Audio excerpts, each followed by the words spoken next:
ദേശീയപാത 66 നിർമ്മാണം അവസാന ഘട്ടത്തിൽ എത്തി നിൽക്കുമ്പോഴാണ് മലപ്പുറത്ത് ഈ അപകടമുണ്ടായത്. ദേശീയപാത തുറന്നു കൊടുക്കുന്നതോടെ സംസ്ഥാനത്തിന്റെ മുഖച്ഛായ മാറും എന്ന കാര്യത്തിൽ യാതൊരു തർക്കവുമില്ല. ഇത് കാസർകോട്ടേക്ക് എത്തുകയാണെങ്കിൽ റോഡിന്റെ നിർമ്മാണം സംബന്ധിച്ച് വലിയ ചില പരാതികൾ, ആക്ഷേപങ്ങൾ അവിടെ ഉയരുന്നുണ്ട്.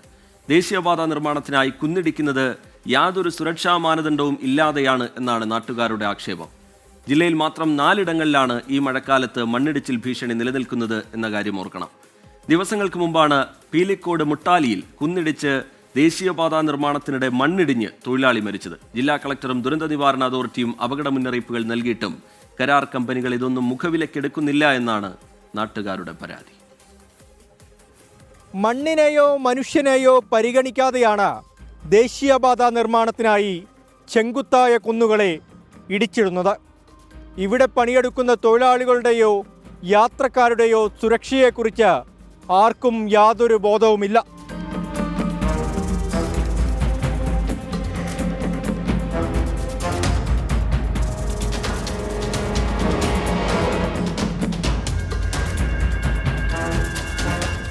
പാറയും കല്ലും കുറവുള്ള മണ്ണാണ് കാസർഗോഡ് ജില്ലയിലെ ദേശീയപാത നിർമ്മാണ സ്ഥലത്തുള്ള ഭൂരിഭാഗം കുന്നുകളിലുമുള്ളത്.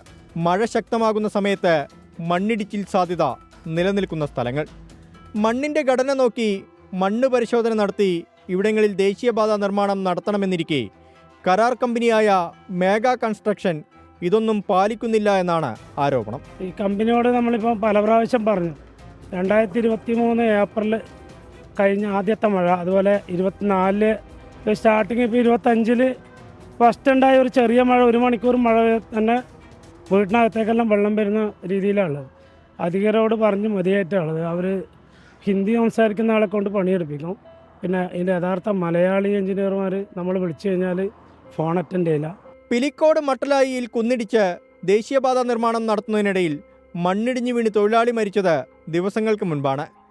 ബേവിഞ്ച, തെക്കിൽ, വീരമലക്കുന്ന്, മട്ടലായി എന്നീ കുന്നുകളിൽ മണ്ണെടുത്തത് അശാസ്ത്രീയമാണെന്ന് കണ്ടെത്തിയ ജിയോളജിസ്റ്റ് സംഘം പരിഹാര പ്രവർത്തനങ്ങൾ അപ്രായോഗികമാണെന്നും വിലയിരുത്തുന്നുണ്ട്. ഈ പ്രദേശങ്ങളിൽ ഭൂഗർഭജലമോ മഴയെ തുടർന്നുള്ള ജലപ്രവാഹമോ ഉണ്ടായാൽ മണ്ണിടിച്ചിലിന് കാരണമാകുമെന്നും വിദഗ്ധർ നൽകിയ റിപ്പോർട്ടിലുണ്ട്. മട്ടലായി കുന്നിടിഞ്ഞതോടെ സമീപ പ്രദേശത്തെ വീടുകളും മണ്ണിടിച്ചിൽ ഭീഷണിയിലാണ്. ഇപ്പം 3 വർഷമായി നമ്മൾ വീട്ടിൽ താമസമില്ല. മഴ പെയ്താലും മൊത്തം മണ്ണ് നമ്മളെ വളപ്പിലേക്ക് വന്നിട്ട് കാലെല്ലാം ഇങ്ങനെ ചളിയിൽ പൂണ്ടു പോകുന്ന അവസ്ഥയാണ് ഉള്ളത്.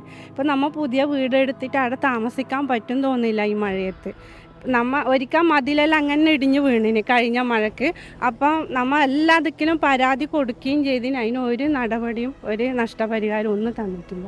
ഈ മഴക്കാലത്ത് മണ്ണിടിച്ചിലിന് സാധ്യതയുള്ളതിനാൽ വീരമലക്കുന്ന്, മട്ടലായിക്കുന്ന് എന്നിവിടങ്ങളിൽ പരിശോധന നടത്തി വിദഗ്ധ റിപ്പോർട്ട് ലഭ്യമാക്കാൻ സംസ്ഥാന ദുരന്ത നിവാരണ അതോറിറ്റിക്ക് ജില്ലാ കളക്ടർ നിർദ്ദേശം നൽകിയിട്ടുണ്ട്.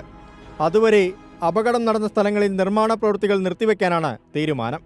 ജില്ലയിൽ തെക്കിൽ ചട്ടഞ്ചാൽ, ചെറുവത്തൂർ, വീരമലക്കുന്ന്, പിലിക്കോട്, മട്ടലായി എന്നിവിടങ്ങളിലാണ് മണ്ണിടിച്ചിൽ സാധ്യത നിലനിൽക്കുന്നത്. ഇവിടങ്ങളിൽ മണ്ണ് പരിശോധന നടത്തിയതിനു ശേഷം ഹെവി റീറ്റൈനിങ് മതിൽ സ്ഥാപിക്കണമെന്നാണ് വിദഗ്ധ അഭിപ്രായം. യാത്രക്കാരുടെ സുരക്ഷ കൂടി മുൻനിർത്തിയാവണം ദേശീയപാത നിർമ്മാണം. അല്ലെങ്കിൽ കേരളത്തിലും മറ്റൊരു ശിരൂർ ആവർത്തിക്കപ്പെടും. രജീഷ് കരുവള്ളൂരിനൊപ്പം അരുൺ പാറക്കൽ, 24 കാസർഗോഡ്. പൊതുജനം കഴുതയല്ല സാർ. ഇനി മഴക്കാലമാണ് വരാൻ പോകുന്നത്. ഇനിയും ഒരു ദുരന്തം താങ്ങാനാവില്ല നമ്മുടെ നാടിന്. അതുകൊണ്ട് തന്നെ കരാർ കമ്പനി കൃത്യമായ പഠനം നടത്തി, കൃത്യമായ പരിശോധന നടത്തി അതിൻ്റെ നിർമ്മാണ പ്രവർത്തനങ്ങളുമായി മുന്നോട്ട് പോകണം. നാട്ടുകാരുടെ ആശങ്ക അകറ്റണം. അവരെ കൂടി വിശ്വാസത്തിലെടുത്തുകൊണ്ട് ആ നടപടികളുമായി മുന്നോട്ട് പോകണം എന്നുള്ളതാണ് അവരുടെ ആവശ്യം. ചില പ്രതികരണങ്ങൾ കൂടി ലഭ്യമാകുന്നു. അതിലേക്ക് പേടിയുണ്ട്. കാരണം വെച്ചാൽ മണ്ണിടിഞ്ഞാൽ ഇപ്പോൾ നമ്മെല്ലാം അവിടെ താമസിക്കുന്നു. നമുക്കിപ്പോൾ ഒരു ഡോക്ടറെ അടുത്ത് പോകാനും ആക്കാനും എല്ലാം വിഷമം വരും. ഈ മണ്ണിങ്ങനെ ഇടിഞ്ഞ് നല്ല മഴ വന്നു കഴിഞ്ഞാൽ. ഇപ്പോൾ ഈ മഴയില്ലാണ്ട് തന്നെ ഇപ്പോൾ ഈ അവസ്ഥയായി. ഇനി മഴ വന്നു കഴിഞ്ഞാൽ ഡ്രെയിനേജ് എന്ന് പറഞ്ഞ സംഭവമില്ല. ഒരു കാര്യം ചെയ്യുമ്പോൾ അതിന് സൈഡായിട്ട് വെള്ളം പോകാനുള്ള ഇത് ചെയ്യണം. അതില്ല. അത് ആദ്യം അതൊക്കെ ചെയ്തിട്ട് വേണം ഇത് ചെയ്യാമെന്നുള്ളത് നമ്മൾ മുന്നേ പറഞ്ഞതാണ്. പക്ഷേ ഇവർ അതൊന്നും കൂട്ടാക്കാതെ ഇവരെ കൂടുതൽ ഇവർ സബ് കോൺട്രാക്റ്റ് കൊടുത്ത് 3-4 സബ് കോൺട്രാക്ടേഴ്സാണ് ഇത് ഏറ്റെടുക്കുന്നത്. അവർ ഡിലേ ചെയ്ത് നമ്മൾക്ക് കൂടുതൽ ബുദ്ധിമുട്ടുണ്ടാക്കുകയാണ്. കാസർഗോഡ് മുതൽ ഇങ്ങോട്ട് കാണുമ്പോഴൊക്കെ ഭയങ്കര ശരിക്കും ഒരു പേടിപ്പെടുത്തുന്ന രീതിയിലുള്ളത്. അതിൻ്റെ മേലെ ഒരു ലെയർ കാണുന്നുണ്ട്, ചില സ്ഥലങ്ങളിലൊക്കെ ഒരു ലെയർ ഇട്ടിട്ട് കാണുന്നുണ്ട്. അത് എന്താണ്, അതിന് അവിടെ നിൽക്കുന്നതാണ് ഒരു പാവി പിടിച്ച പോലെ ഉള്ളത്. ഇപ്പോൾ ഞങ്ങളത് പറഞ്ഞുകൊണ്ടാണ് തിരിച്ചു വരുന്നത്, ഞങ്ങൾ ഫാമിലി തിരിച്ചു പോകേണ്ടതാണ്. ഇപ്പോൾ മഴ വരുന്ന സമയമാകുമ്പോഴേക്കും ഇതേ കണ്ടീഷനാണെങ്കിൽ ചിലപ്പോൾ ആ മല മൊത്തം ഇടിഞ്ഞ് താഴ്ത്തു വരാനുള്ള കണ്ടീഷനാണ്.